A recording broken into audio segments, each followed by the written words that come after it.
Muy buenos días a todos. Nosotros somos el grupo número uno y en esta oportunidad les venimos a presentar sobre los sistemas prefabricados y su uso en la construcción. Los elementos prefabricados pueden clasificarse según el grado de fabricación. Este puede ser total o parcial. También el peso. La clasificación de peso puede ser un peso liviano de 31 kilogramos, semipesado de 500 kilogramos y pesados superiores a los 500 kilogramos. También está la clasificación según su forma. Estos pueden ser lineales, en bloques o paneles. Y también la clasificación del método en el que se ejecutan. Estos pueden ser industriales, pueden ser industriales en gran escala, en talleres o bien en obra. También están los, según el material que se va a utilizar, como podemos ver en la imagen, están resaltados los materiales y los elementos prefabricados, que sería el material de hormigón, acero, concreto y también está madera, entre otros. Según el grado de prefabricación existen dos, parcial y total. El número uno, que es la prefabricación parcial. Este tipo de prefabricación se utilizan el método de elementos, se calcula, se diseña y se elaboran las piezas que luego van a conformar o van a formar parte de la edificación.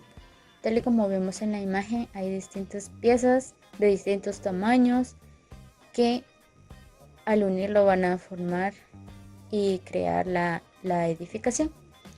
En el número 2 está la prefabricación total. Este es el tipo de prefabricación que emplea el método de modelos.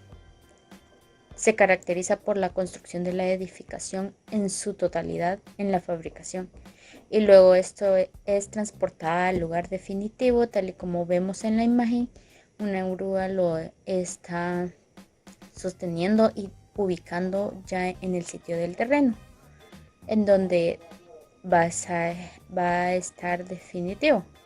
Entre la clasificación de los elementos prefabricados podemos tener también según su peso, tal y como vemos en la primera imagen, son elementos prefabricados livianos, son elementos prefabricados eh, de menos de 30 kilogramos que se colocan de forma manual por uno o dos trabajadores. En la siguiente imagen son prefabricados semipesados. El peso de estos elementos es inferior a los 500 kilogramos y para su colocación hay que utilizar medios mecánicos simples a base de palancas, poleas, malacates y barretas. Es, También podemos observar en la imagen número 3, que sería la última, que serían los prefabricados pesados, elementos cuyo peso es superior a los 500 kilogramos. Eh, Requiere para su puesta en obra maquinaria pesada, tales como grúa de gran aporte.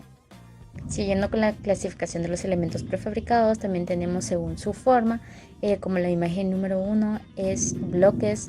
Estos son elementos prefabricados para la construcción de muros.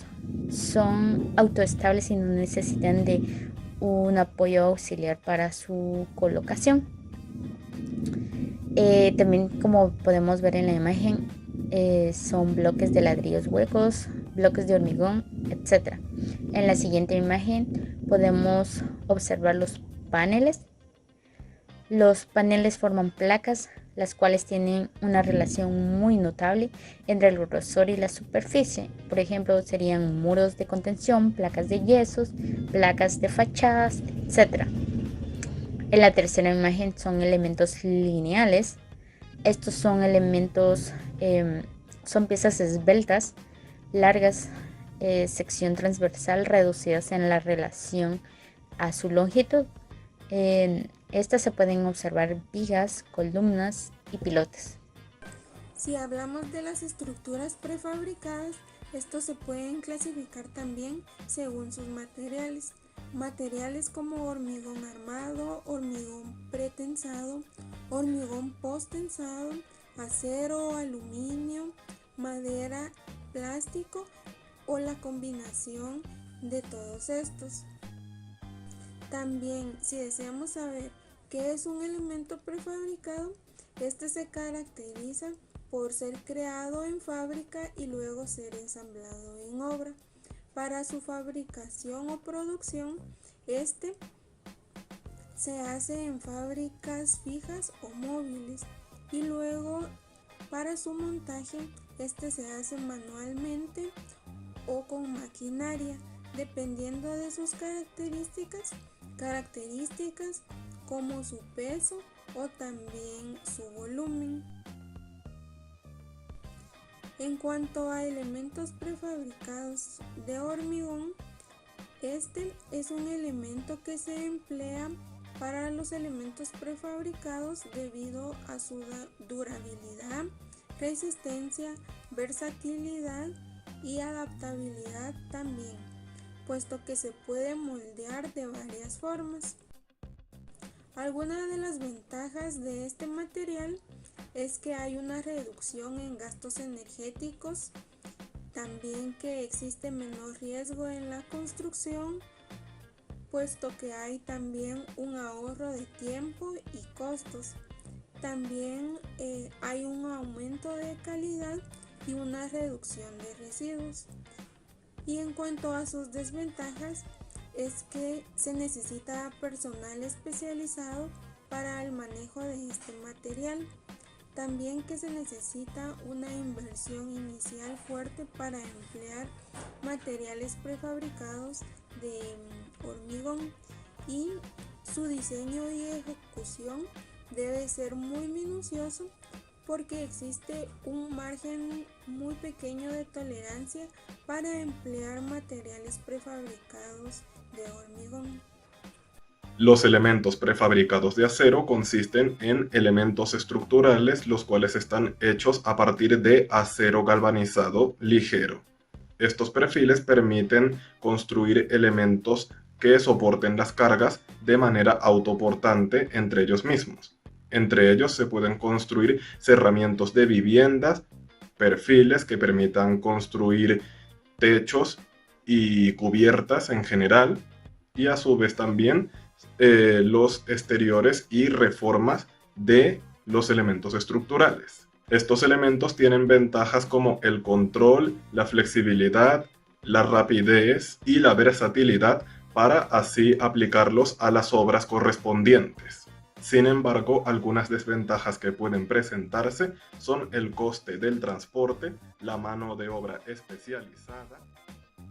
Entre los elementos prefabricados del acero contamos con algunos elementos como los perfiles H, los cuales permiten la construcción de vigas o pilares y se utiliza principalmente en la construcción de puentes, barcos y almacenes. Otro elemento que también puede utilizarse son los perfiles U, que se construyen utilizando las láminas de acero y se van doblando gracias a altas temperaturas, y se utilizan principalmente para la construcción de carrocería, viguetas o canales. También contamos con los perfiles T, los cuales se fabrican, al igual que los perfiles U, doblando láminas de acero y dándoles la forma. Estos perfiles se utilizan para la construcción de torres de transmisión o en la carpintería metálica. También contamos con los perfiles L, los cuales se fabrican de la misma manera y se utilizan para la construcción de puertas, almacenes o techos industriales. En la madera también podemos encontrar elementos prefabricados, los cuales ya depende del taller o de la carpintería disponible para el elemento que vayamos a construir. Las ventajas de la madera es que no requiere de una mano de obra tan especializada, por lo que es mucho más versátil para el personal trabajar con ella. También, al ser un poco más barata de producir en comparación al acero, permite mejor balance de costos en relación a la cantidad de material que se pide y la estructura que se va a construir.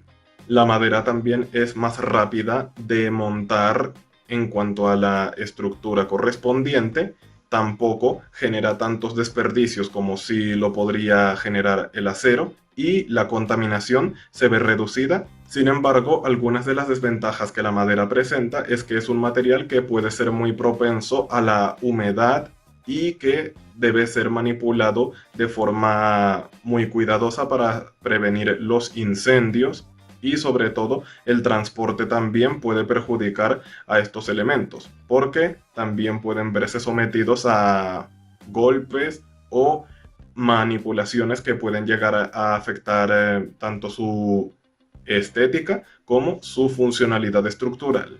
El plástico es uno de los elementos más versátiles que existen.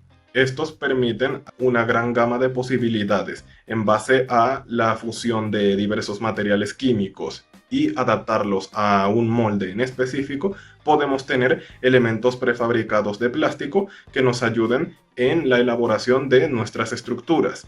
Podemos obtener elementos como ladrillos, paneles, tuberías, etcétera. Todo este tipo de elementos nos ayudan bastante en algunos aspectos de la construcción y por ende es un material que se debe considerar en algunos aspectos. El plástico, una de sus ventajas es que es de bajo coste de fabricación, se puede reciclar, su mantenimiento es bastante bajo en comparación a los anteriores materiales y puede adaptarse a las necesidades que se nos presenten en nuestros proyectos, dependiendo de lo que se esté solicitando respectivamente. Sin embargo, algunas desventajas que se presentan en el plástico es que su durabilidad en comparación al acero o a la madera no es mucha. Tiene un tiempo de vida muy limitado. También sus acabados estéticos no son los mejores en comparación a otros elementos estructurales. Su resistencia en comparación a otros elementos estructurales es menor. Y también puede perjudicar al medio ambiente si no se maneja con cuidado ni responsabilidad en comparación a otros materiales de construcción. Ahora veremos el uso de la madera en la construcción, enfocándonos en su clasificación, características y aplicaciones principales. La madera es uno de los materiales más antiguos y versátiles utilizados por la humanidad, y su importancia en la construcción sigue siendo sumamente importante en la actualidad. La madera es utilizada en construcción y se puede clasificar de varias maneras, pero las más comunes son por especie y por forma, entonces de procesamiento. La de por especie tenemos maderas blandas o coníferas como el abeto, el pino y el cedro, son fáciles de trabajar y se utilizan mucho en la construcción de estructuras y carpintería. También las maderas duras como el roble, nogal y caoba son más densas y duraderas, ideales para acabados, pisos y muebles. También por procesamiento tenemos la madera sólida. Estos son trozos de madera cortados directamente del tronco usados para vigas, columnas y otros elementos estructurales. También tenemos la madera laminada o contrachapada. Está compuesta por varias capas de madera unidas con adhesivos y esta es utilizada en elementos que requieren mayor estabilidad dimensional. También la madera está reconstruida, como el MDF o que están hechas de fibras y partículas de madera unidas, usadas en paneles, muebles y revestimientos. La madera tiene una serie de características que la hacen un material especial en la construcción. Por ejemplo, la primera podría ser la resistencia y flexibilidad. Aunque es ligera, la madera tiene una excelente relación resistencia-peso, lo que la hace ideal para estructuras. Además, su flexibilidad permite absorber impactos y vibraciones. También la durabilidad, dependiendo de la especie y el tratamiento de la madera, puede ser extremadamente duradera, resistiendo la intemperie y los ataques de insectos. El aislamiento térmico y acústico también. La madera es un buen aislante térmico y acústico, lo que mejora la eficiencia energética y el confort de las edificaciones. También la sostenibilidad. La madera es un recurso renovable y cuando se gestiona de manera sostenible, su uso contribuye a la reducción de la huella de carbono. Y pues también podemos hablar de las aplicaciones de la madera en construcción. La primera sería en estructuras. La madera se usa en vigas, en columnas y entremados de las casas, puentes y otras estructuras. La madera laminada también es especialmente popular para grandes luces sin apoyo intermedio. También en acabados su uso es común en revestimientos, pisos, techos y elementos decorativos debido a su estética natural y capacidad de ser trabajada de diversas formas y estilos. También en el mobiliario, la versatilidad de la madera permite su uso en fabricaciones de muebles, desde los más simples hasta los de alta gama. Y en puertas y ventanas, la madera es muy apreciada en la fabricación de puertas y ventanas por su durabilidad, estética y capacidad de aislamiento. Entonces, en resumen, podemos decir que la madera es un material con una larga historia en la construcción, ofreciendo una combinación única de características que la hacen indispensable. Su clasificación por propiedades y aplicación la convierte en una opción versátil y sostenible en la arquitectura y en la construcción. Muchas gracias por su atención. Esta ha sido nuestra presentación. Espero que les haya gustado. Saludos.